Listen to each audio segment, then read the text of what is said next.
Gümnaasiumi direktor proua Signe Ilver.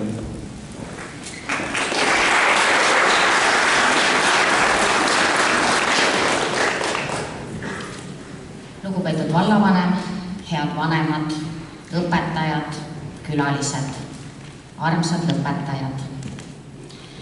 Mõni päev meie elus on lihtsalt üks päev teiste seas, aga mõni päev muudab midagi.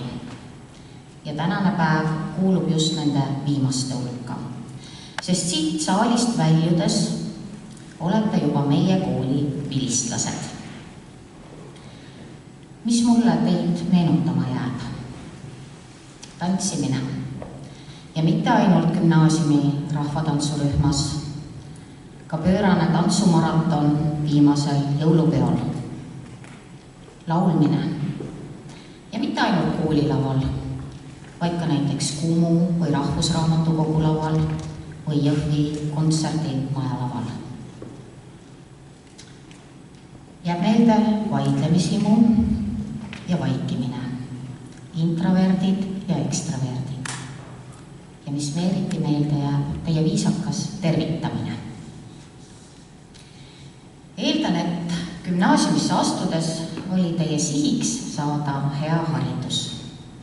Seega oleks õppimine pidanud olema kindlasti teie esimene prioriteet. Ja eks igaüks teist oskab ise hinnata, mitmendal kohal õppimine või koolis käimine nende viimase 3 aasta jooksul teie jaoks oli.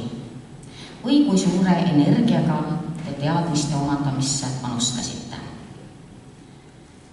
Üheks tagasisideks teie viimaste aastate tööle on teie lõpueksamite tulemused, mis siis kas avavad või mõnel juhul võib-olla ei ava teie soovitud uksi.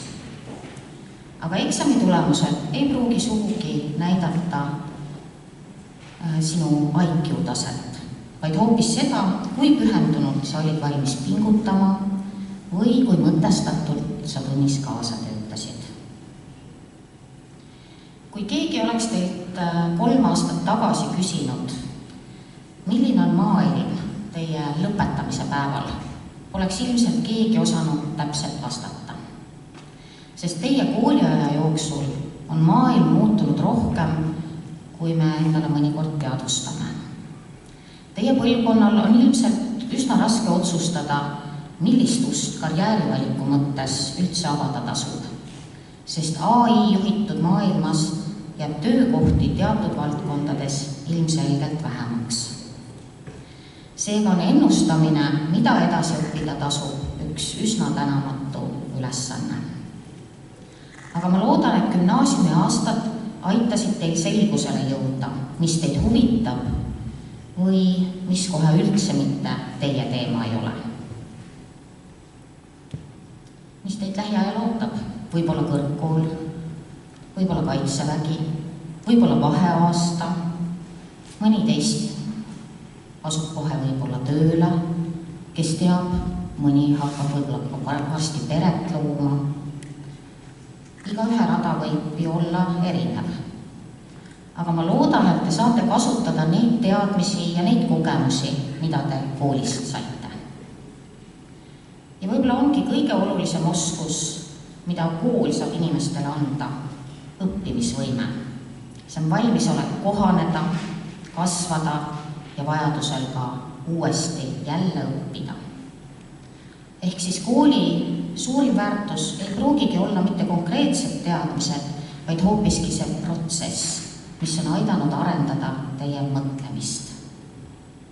Kool on ajutreening, aga mitte ainult, ta on ka suhtlemistreening. Sest koolis olete pidanud harjuma nii erinevate klassikaaslaste kui ka uute ja erinevate õpetajatega. Teil on olnud mitmeid klassijuhatajaid. Te alustasite emaliku õpetaja Kajaga. Temale järgnes õpetaja Pille, kelle heatahtlikkust ja leplikkust te tihti proovile panite.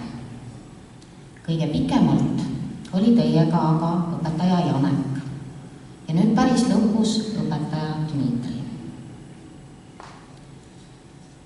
Lisaks neile terve hulk aineõpetajaid erinevate metoodikate ja nõudmistega.